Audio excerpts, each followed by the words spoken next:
The candle flame flickers, just once, a breath of air from the window. The light shifts, and for a moment, the surface of the gold changes. Shadow appears where there was none. Depth reveals itself in cuts invisible to the naked eye. In a workshop above a Birmingham jeweller's, Edward Morris is engraving a name into gold. Not printing, not etching, carving, one letter at a time, freehand, under magnification so strong he can see the grain structure of the metal. He's 74. He's been doing this since he was 14. 60 years of cutting metal, with tools sharp enough to split a human hair. This is hand engraving, the craft of carving permanent marks into precious metal using nothing but a steel point, steady hands, and light from a flame. When Edward is gone, this knowledge goes with him. Hand engraving is not decoration, it's permanence. A name carved into gold lasts longer than the person who wore it, longer than the building where it was made, longer than the memory of why it mattered. Edward works at a wooden bench worn smooth by a century of engravers. The surface is scarred with cuts where gravers slipped, stained with oils, marked with the geometry of hands that worked here before electric light existed. A magnifying glass is mounted on an articulated arm. He swings it into position, looks through it. The watch case appears huge, a landscape of gold, scratches the size of valleys, surface texture like mountains. He places the graver against the metal. A graver is a small steel rod with a pointed tip, ground to specific angles, different angles for different cuts, V-shaped for letters, flat for shading, round for decorative scrollwork. Edward uses a script graver, sharp, delicate. He pushes. The graver bites into gold. A tiny curl of metal peels away, bright, reflective, smaller than a grain of salt. One stroke. The beginning of the letter, E. The candle sits to his left, not electric light. Candle. Electric light is flat, Edward says. It shows you surface. Candle shows you depth. The flame moves, constantly, imperceptibly. The light shifts and shadow appears in the cut. Shadow tells him how deep the cut is, how the angle changes, where the metal wants to split instead of shave. This is knowledge you can't get from a lamp. Edward learned it from his master, who learned it from his. 4 generations of engravers, all working by candlelight in this same room. When electric light became common in the 1950s, most engravers switched. Brighter, easier, more consistent. But the best engravers kept candles, because engraving isn't about seeing more, it's about seeing differently. The watch case is gold, 18 karat, a pocket watch, Victorian-era case, modern movement. The client wants his father's initials engraved inside the lid. EPH, 3 letters, 3 hours of work, maybe 4. Edward works slowly, deliberately, each stroke planned before the graver touches metal. There are no guides, no stencils, no printed outlines. He draws freehand, a pencil line on gold, then he follows it with the graver. But the pencil line is just a suggestion. The real letter emerges from feeling, from knowing how deep to cut, how much pressure, what angle makes the metal flow instead of tear. You can't force it, Edward says. The metal tells you what it wants. He's cut millions of letters. He knows what gold wants, what silver wants, what platinum resists. Each metal has a personality. Gold is soft, forgiving. Silver is harder, wants to split. Platinum fights the graver, requires more pressure, dulls tools faster. The graver moves, controlled, steady. The letter E takes shape, curved, elegant, classical script. Have you seen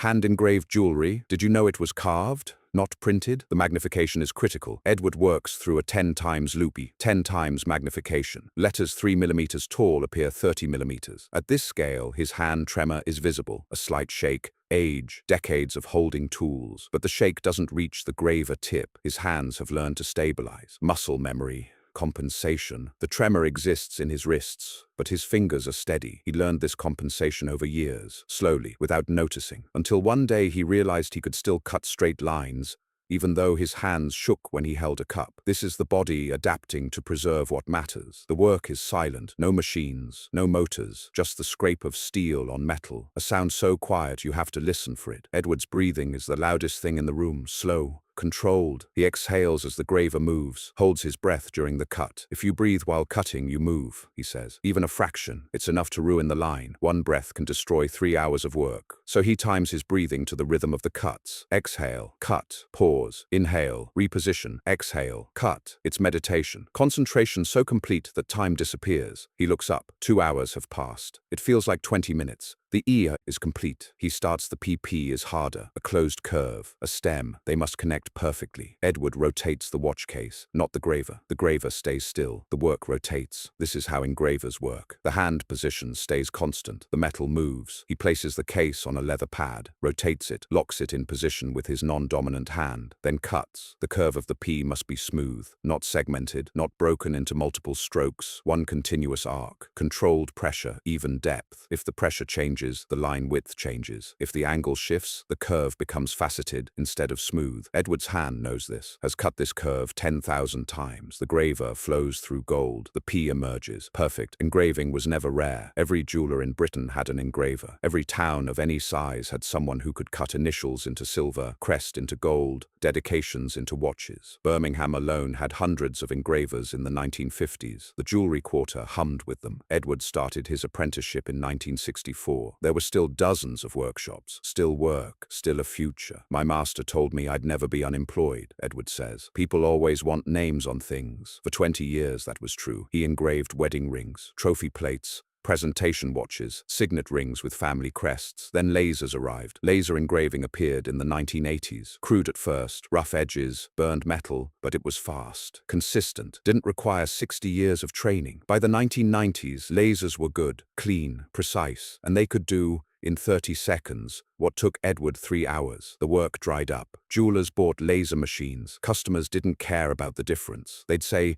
"It's just initials." "Why does it cost so much?" Edward says. "Because it's not just initials. It's permanent. It's hand-cut. It's a mark that will outlast everyone alive today. But permanence doesn't matter when speed is cheaper. If you've worked in a craft replaced by machines, what did you lose? Share below. The letters must be identical in depth, not height, not width, depth. If one letter is cut deeper than another, light reflects differently. The engraving looks uneven, amateur. Edward checks depth by running his fingernail across the cuts. He can feel variation of less than 1/10 of a millimeter. "Your eyes can lie," he says. "Your fingers don't." He's checked 10,000 engravings this way. His fingertips read metal like braille. The H is next. Last. Letter. 2 vertical strokes, 1 horizontal bar. Straight lines are hardest. Curves hide imperfections. Straight lines reveal everything. Edward steadies the case, positions the graver, exhales, cuts. The line is straight, perfectly vertical, no waver, no correction. He completes the H, 3 letters, E, P, H. He removes the case from the leather pad, holds it to the candlelight, rotates it, watches how shadow moves through the cuts. Perfect depth, perfect spacing, perfect alignment. He blows out the candle, turns on the electric light. The letters look different under steady light, flatter, less alive, but they're done. Edward takes commissions now. Not many, 3 or 4 a year, sometimes fewer, mostly restoration. Victorian signet rings with worn crests, antique watches with damaged inscriptions, museum pieces that need period-accurate engraving. He made a presentation plate last year for a retiring judge. The court wanted hand engraving, traditional, formal. Edward cut 50 words. The judge's name, title, years of service, a Latin phrase. It took him 3 weeks. The court paid £2,500. A laser would have done it in an hour for £50, but it wouldn't have been the same. The knowledge is specific. Different metals require different graver angles. Gold takes a 45-degree angle. Silver needs 50. Platinum requires 60. Different scripts require different pressures. Roman capitals need heavy pressure for thick strokes, light for thin. Script letters need consistent medium pressure. Different surfaces require different techniques. Flat surfaces are simple. Curved surfaces, rings, watch cases, require rotating the work constantly. Edward knows all of this without thinking, but he can't explain it to someone who hasn't spent years doing it. "You have to feel it," he says. "I can show you, but you have to learn it yourself." Edward tried to teach once. A jewellery student came 15 years ago, wanted to learn hand engraving for antique restoration. He stayed 6 months. He could copy simple letters, Edward says, but he couldn't feel the metal. The student would cut too deep or too shallow. Couldn't tell the difference. Edward would say, "Feel it. Does that feel right?" The student would say, "I don't know what right feels like." And that was the problem. You can't teach feel. You develop it through repetition, through cutting 1,000 letters wrong until you know what right is. The student left, got a job using laser engravers. Edward understood. The economics didn't work.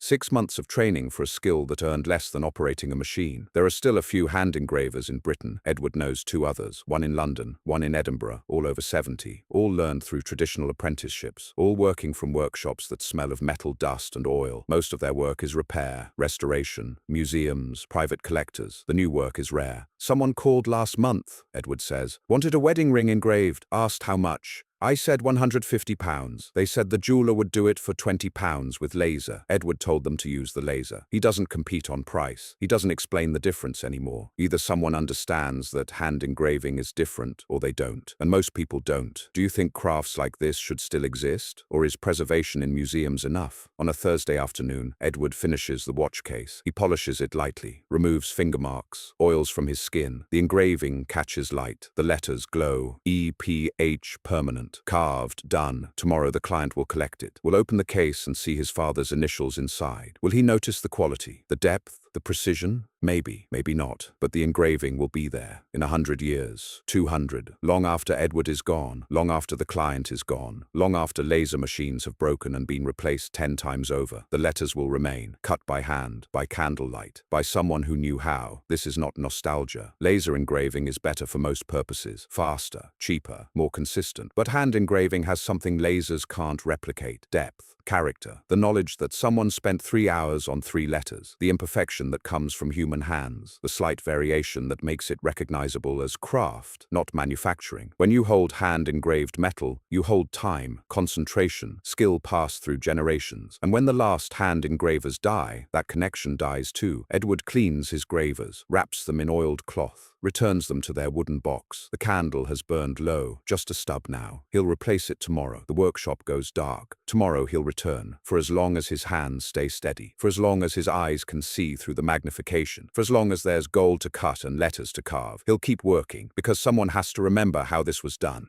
Under this video, there's a subscribe button. It's a small action, but it helps document trades that are still alive, even if only quietly. If craftsmanship still matters to you, if knowledge carried in hands feels worth remembering, subscribing simply means you want these stories recorded while they still can be. And before you leave, tell us where you're watching from. Have you seen hand-engraved jewelry? Do you know the difference between hand-cut and laser engraving? Share your experience below. That's how this knowledge stays visible.